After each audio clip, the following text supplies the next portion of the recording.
Welcome to No Tourists Allowed, a podcast where two recognized travel industry executives with a combined 71 years on the inside of travel and technology give up their secrets to the thing everyone wants to do. Travel better, spend less, and see more of the world. Hello, everyone. I'm Mike Putman. And I'm James Sorora, and we are live from a beautiful Omni Resort somewhere near Orlando today. A championship golf resort, apparently. I know you don't know anything about championship golf. But... Yeah, they got a couple of nice golf courses here, and they have a father-son PGA event, which normally happens in December during kind of the slow period. So we should see that coming up. Actually, I guess it's this month. It's either this month or next month. The father-son, like Tiger Woods, plays with his son, and they have a big time. But, down here in a little bit warmer Florida, although this conference room that we're meeting in is ice cold, I'm afraid to sneeze because it could send out frozen projectiles. But anyhow, glad to be here and glad to have a special guest with us, Mr. Ray Sniski, who is the group president of ALG and ALG Vacations and Amstar. So welcome, Ray. Thanks for joining us. Thank you, Mike. Thrilled to be here.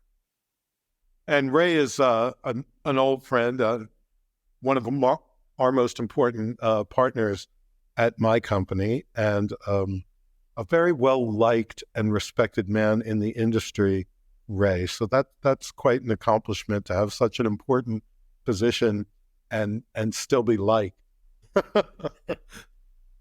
You're too kind, but I appreciate the compliment. Thank you very much. It's good to see you're a Boston Red Sox fan, based on your what's behind you. Well, funny story. My daughter is going. My daughter's going to Northeastern right now, and I told her, "Listen, enjoy Boston, love everything. With a Red Sox jersey, you're paying for college." My son goes to Northeastern too, Ray. So there we have that.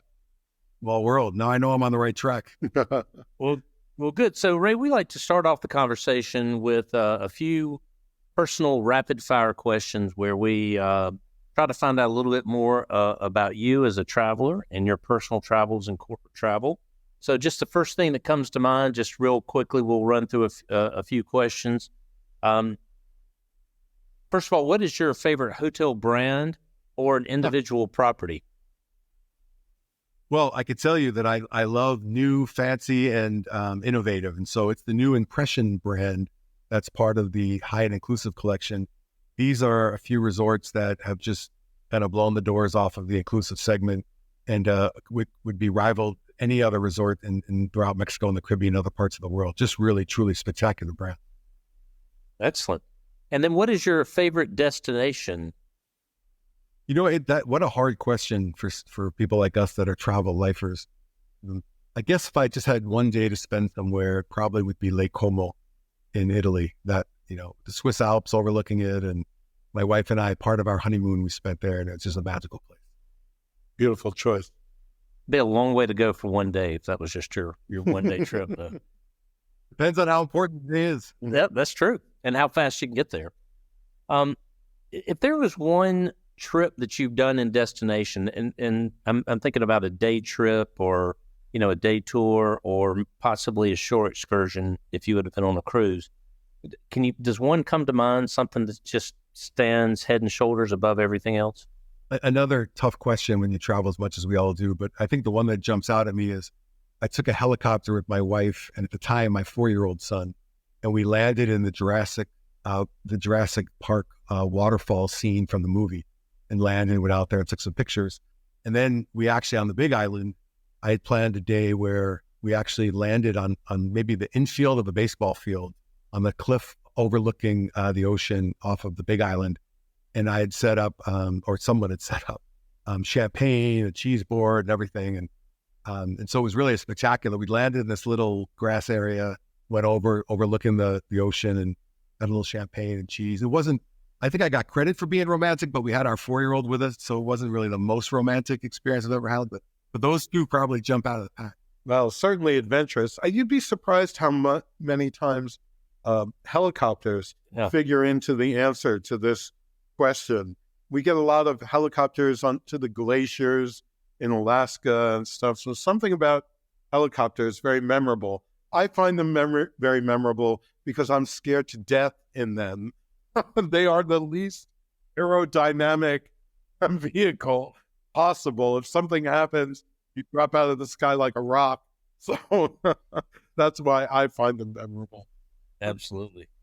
Yeah, I think the thing we all look for to do something that we don't do regularly. Yeah. So that's why I think those excursions it's fun and so unique. And I'm really glad, James, I didn't have the same thought process with you when I was with my wife. Dropping. Well, I could tell you some stories. As many airplanes as I've been on one helicopter in my life, and I was petrified. And flying is second nature. Clearly, we do not have a helicopter company sponsor Yes. podcast. So just a couple of more. Are you an aisle or window guy? Aisle, 100%. All right, Too. good. And You need the spillover, right?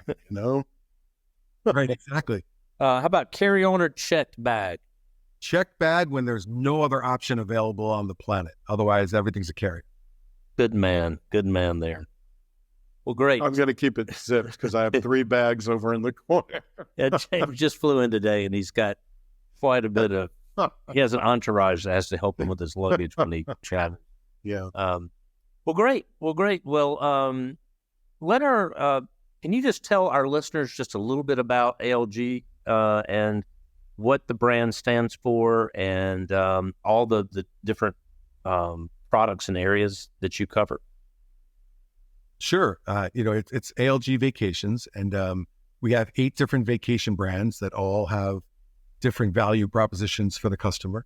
And, we really focus, our largest focus is on the all-inclusive segment. And so heavy emphasis into Mexico and the Caribbean from a business, but continuing to expand. We expanded much more focused on Europe. And so we've grown over 200% in Europe in the last 12 months, which is fantastic. And I think the thing we're also seeing is one of the outcomes from COVID is customers are a lot more daring than they were previously. And they're looking for different experiences from what had been their repeated run-of-the-mill, vacations.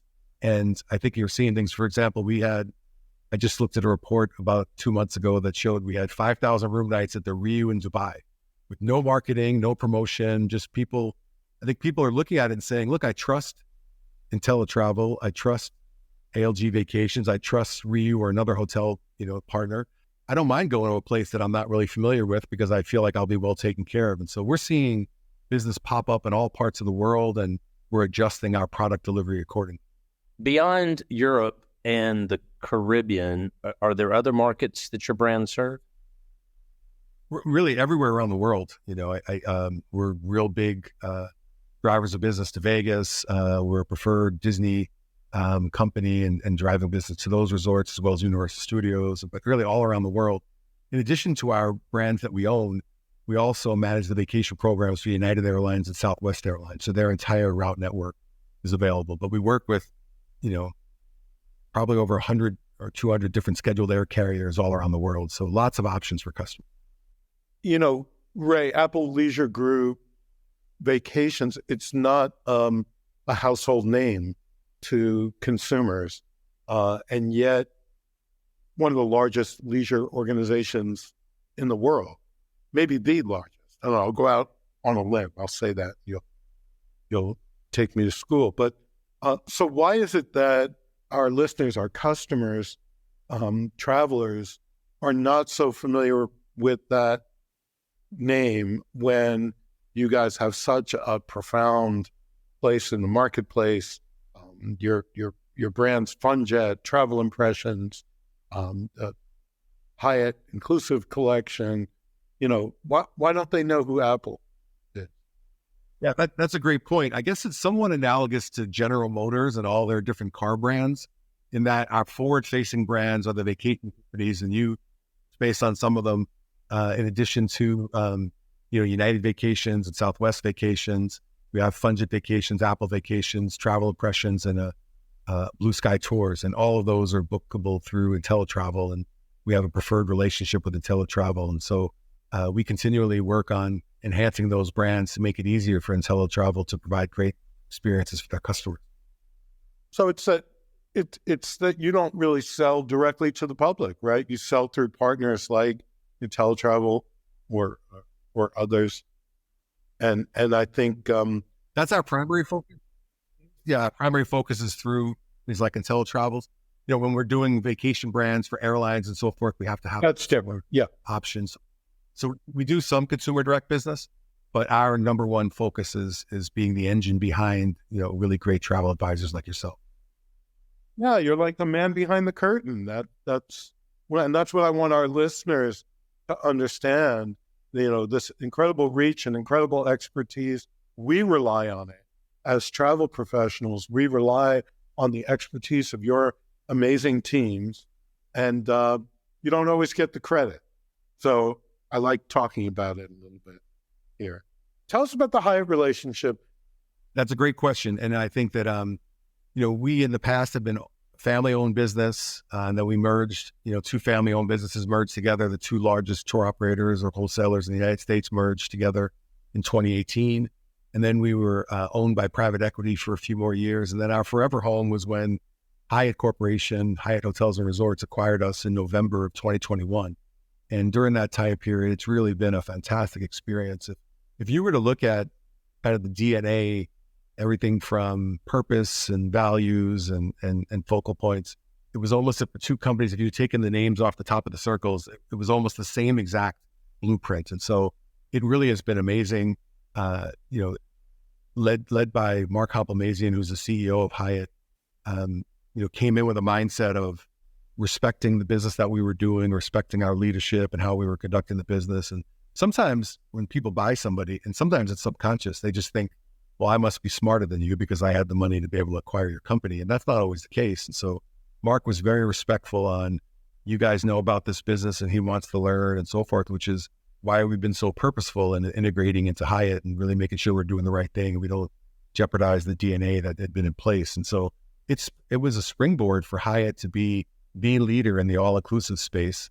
Our sister company at the time, AIM Resorts, was one of the largest all-inclusive companies in the world, and certainly from a U.S. customer base, very, very strong with brands like Secrets and Dreams and Breathless and Zoetry and so forth. So we've really been able to leverage the best of both worlds. We get a lot of the infrastructure and the accelerant of Hyatt's security, cybersecurity, their HR, their other business processes and things along those lines, but really keep our own DNA and how we have that bit. So they've really been an accelerator for us, really bringing out the best that we had to offer in this collaboration. So that doesn't happen too often in acquisitions. Quite often somebody comes in and says, hey, I don't really know a lot about your business, but I want you to start doing this and that and doing things differently. And we really haven't had that. And I think, from that standpoint, it's been an absolute home run. So Ray, as you've become more vertically integrated with the wholesale company, now the air component and the hotel component, and I think there's some markets that you're running charters out of still. Is that correct? Absolutely. We do about 500,000 charter seats from the U.S. to different points in Mexico and Caribbean. But as you're becoming more and more vertically integrated, what are the benefits to the end consumer from having that kind of one company that provides, and I know it might be subsidiaries, but one person looking after you through the whole experience? Well, I think it really comes with a primary focus of the customer's end-to-end experience. We're not doing a bunch of handoffs. Certainly if they're, booked on American and United or Delta or something, that's a little different. But our ability to really serve the customer and be able to have good information on the customer's needs and wants and so forth. So if you look at our ability now, we can book someone with IntelliTravel, they can book one of our vacation brands, they can book one of our hotels with our vacation brand. When they get to destination, it's our company meeting them and greeting them. Amstar, destination management company, transfers about 40,000 people a week. So it's quite the operation. It's the largest in Mexico and Caribbean. And so that allows us a lot of ability to service the customer and have some leverage and buying power for excursions and things along those lines. And, many of the most experiential parts of travel are the things they do when they're there. What's the authentic experience they have, whether that be swimming with the dolphins or, having a sunset cruise with their spouse. And so it's really important for all of us to make sure the customer is they look at us to provide them relevant choices and provide them some of the buying power to get them good deals and so forth. But that's what our role is almost to be a sage advisor in the destination on, if you're going to be here for 7 days, here's the best things that you should do while you're here. Here's a property that fits your needs. I think more times than not, customers are more worried about making a mistake and booking the wrong hotel or not knowing the absolute best things to do when you're there and so forth. That idea of I'll just land and I'll figure it out sometimes is limiting. And so the more we can get good information to the customer to really understand what appeals to them is kind of vital for all of our success. Yeah, that's a wonderful view, actually, of how vacationing has evolved. And so I got to ask you, a man in your position, where do you see it going? What's coming next in the vacation product, the vacation experience? What's on your, sort of planning schedule for the next couple of years? Yeah, to me, I think, there's that old phrase, stay close to people that are smarter than you. And I'm spending a lot of time with some of our really, really bright people on our team, understanding things about artificial intelligence and ChatGPT and all these new tools that how do you take what the customer is looking for and put it in the consumable environment so that they can really ensure that they're getting the best of their trip when they're there. And, and sometimes it's even just bringing it to the basics of, there's a reason why we have 2 ears and 1 mouth. We got to spend more time listening and understanding instead of just trying to sell a customer that is the most popular thing that we like to sell. I think where you secure yourself going into the future is providing the right matchup of the right products and services and experience for that particular customer. And so working through with your organization, James, is vital for us to give you the tools and be able to do things much more quickly than you did in the past. And so, we have an AI bot that we're rolling out where, when your advisor's on the phone with our advisor asking a few questions, I don't have someone scrolling through help screens.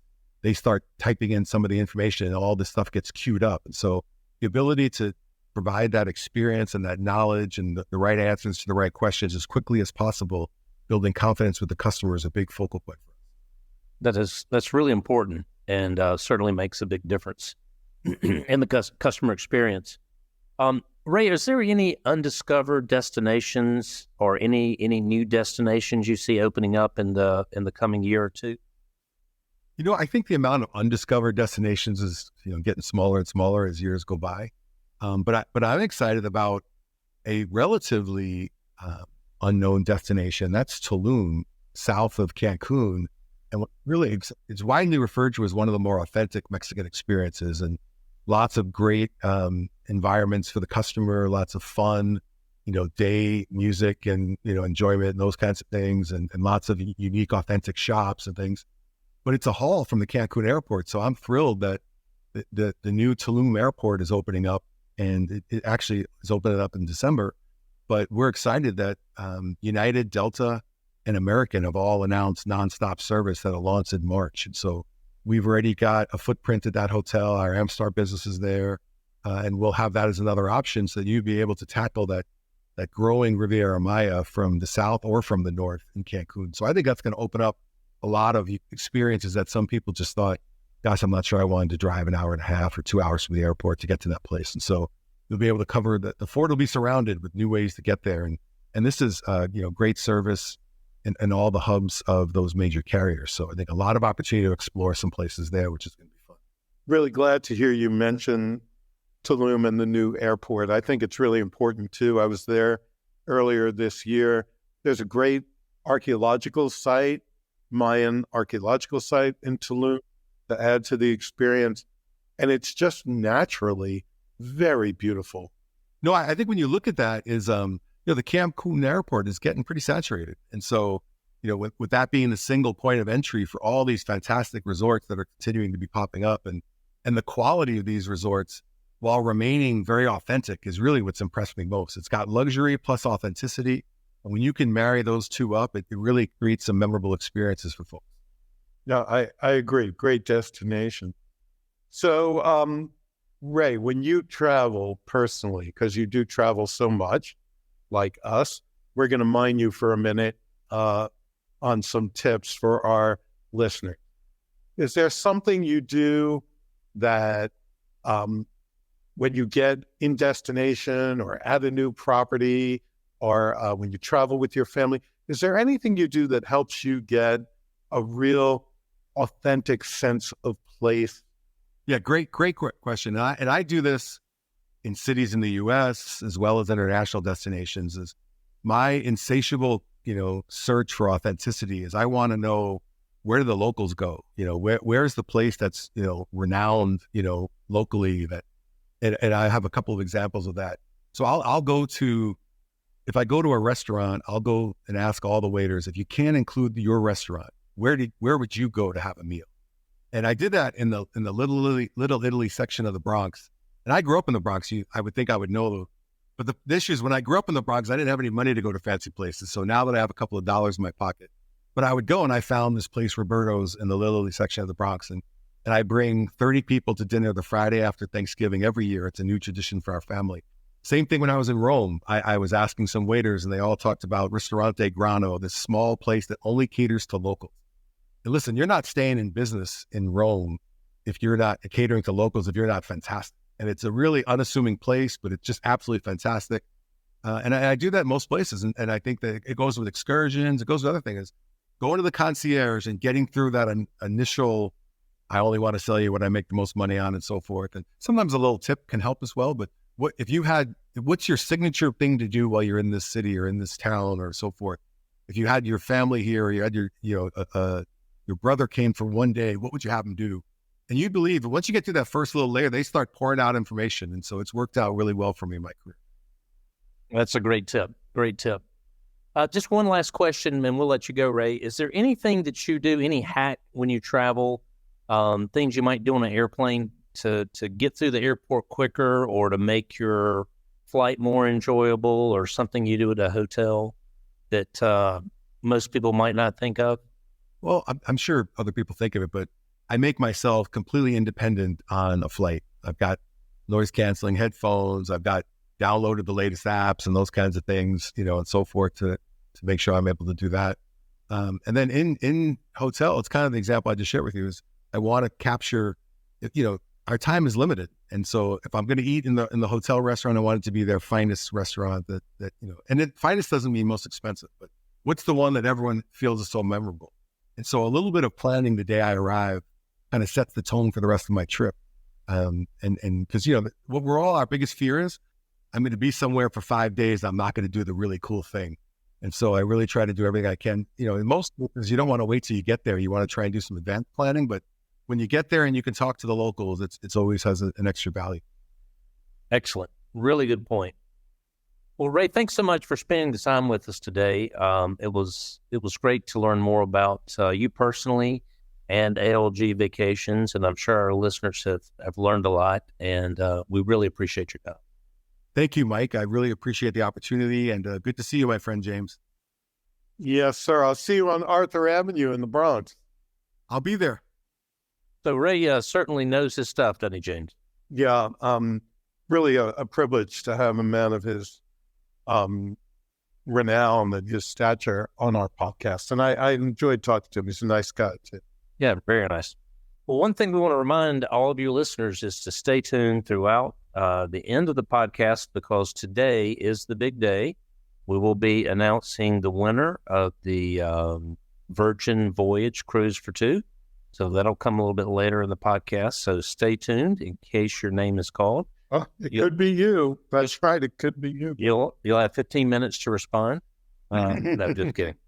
But we'll reach out to the winner over the week, and look forward to celebrating that great voyage with you, and would love to hear all the great times and memories that are created from that experience.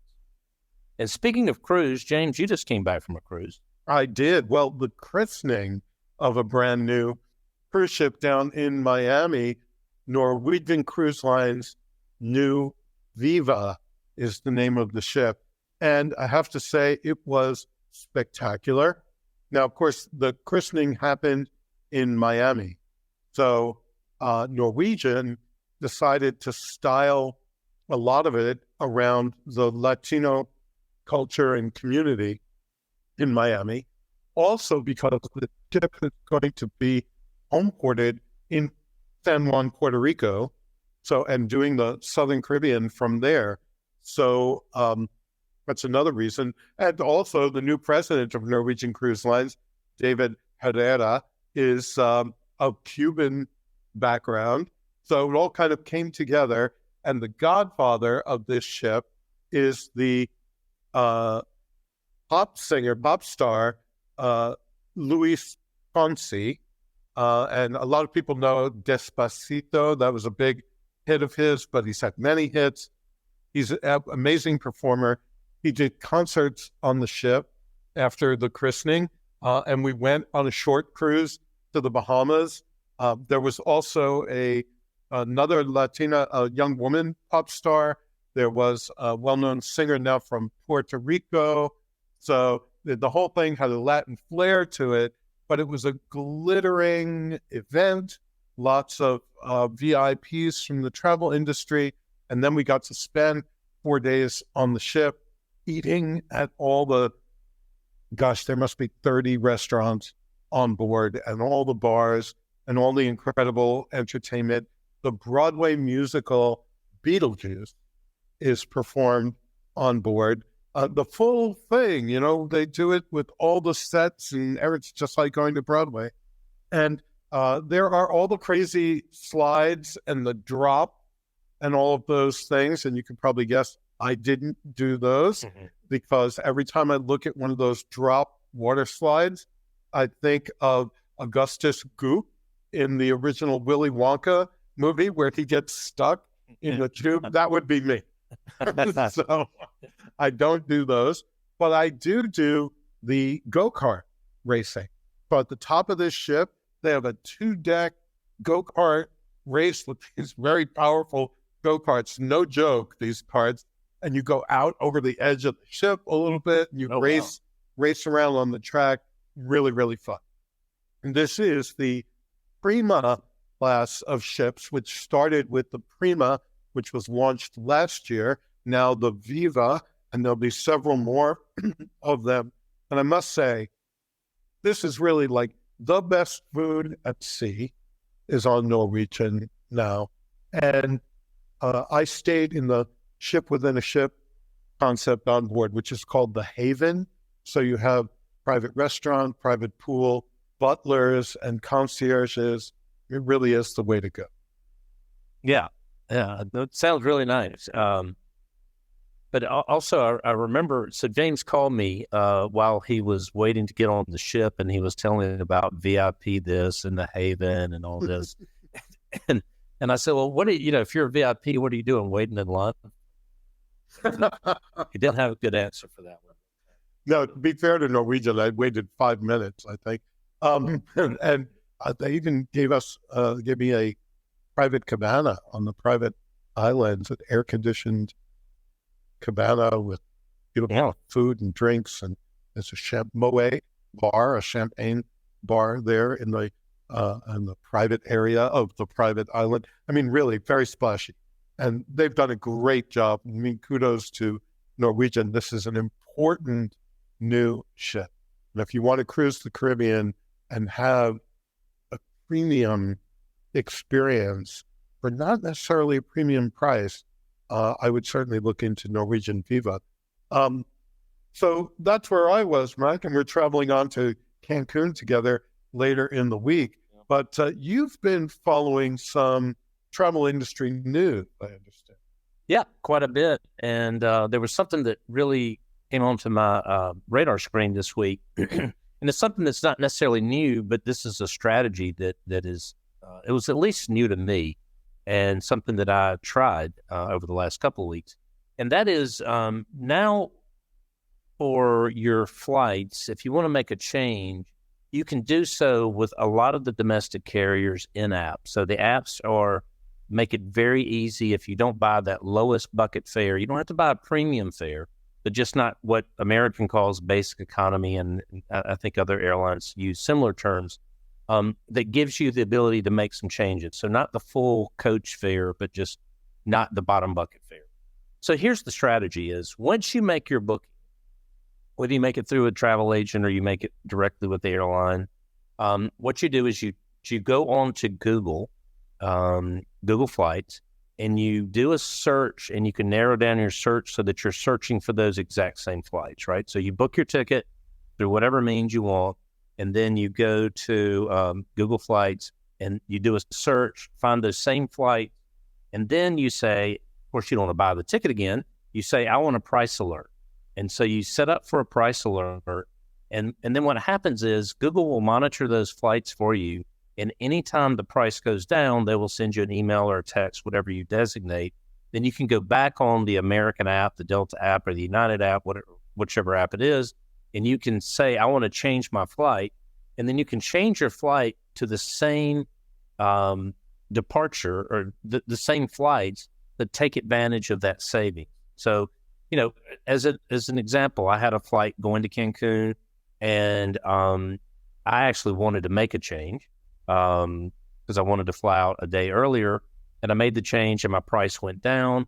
And then I put an alert out there and just saw that the prices went down again, and I went back and actually the price went down again. So I was able to do that, and now you don't have these change fees. You don't have a lot of the having to call the airlines. You can just do all this in an automated fashion, and it automatically reissues your ticket, and then you just get a credit voucher. You don't get your money back, but you get a credit voucher that you can use towards future travel. So really good tip, and I tried it this week, worked like a champ. So that's one of the things I wanted to share with our listeners. Have you tried that, James? I haven't tried it, but I was listening to you explain it, and I certainly could try it. I know that I use, of course, travel agents to book my air, and they do some of that, but it's a lot of work, and they can't be watching all the time. Recently, on a flight to Spain, I actually saved $1,000 off of business class air by canceling and rebooking it because my professional travel advisor was watching it. But certainly I could do that, set up some Google alerts and do it myself. And I like to self-serve because I like to be able to do it at 1 o'clock in the morning or whatever, not have to pick up the phone and talk to anybody. I like the automation. So I would do it. Yeah. It does work. It does work, and I'll continue to do that. Mike, in one of our earlier episodes, you were enamored by the news of a 3-year cruise that was being offered. And I remember we talked about it a little bit. Well, there's been an update, hasn't there? Yeah, it's been an unfortunate update. Life at Sea Cruises, which had been promoting this cruise for quite some time, announced about 2 weeks before their departure in early November that there was going to be a delay of, I think it was a couple of weeks. So a couple of weeks rolled by, and then 3 days before the departure, which the origination city was in Istanbul, they said the cruise has been canceled. So you have all of these, well, I should say all of these. I think there were 120 cabins they had for sale.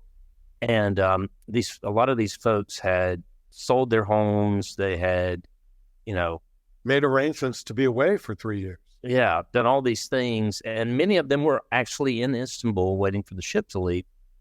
And they received notification from this company that there was an indefinite delay, due to them not being able to acquire the rights to that particular ship. So a really unfortunate thing in the industry, and you don't hear about things like this happening very often in our industry, but that certainly did not go well for the people who signed up for that, which I'm really, I feel very sorry for them. The cruise line or the soon-to-be cruise line company, Life at Sea Cruises, did intervene, and they flew people back, and they made arrangements for some hotel accommodations at their expense. And I think they tried to do the right thing. But yeah, refunds. They were offering refunds. But I think this was just a case of very poor planning and execution by this Life at Sea Cruises company. But they are saying that they are going to come back with another offering next quarter. I don't think I would be one of those first people to go on a Life at Sea cruise. But a neat idea.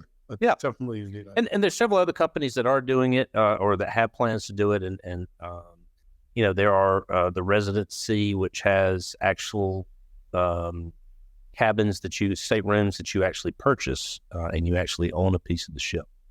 So that's out there, and so all these are not bad ideas. One other thing I wanted to share with our listeners before we announce our winner is that prior to Thanksgiving, we had a discussion about large numbers of travelers that were going to be in the air and moving around the airports and on the ground as well around Thanksgiving time. And the TSA just came out and said that the Sunday after Thanksgiving was the highest number of travelers at any given time that have gone through the TSA. Yeah, since they've been keeping records.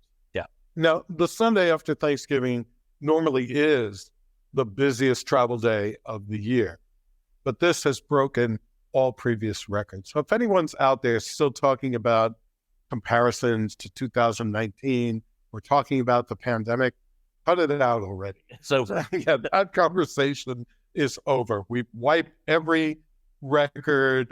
The growth has been incredible. We're not talking about 2019 anymore. We're looking forward and talking about what's coming. absolutely.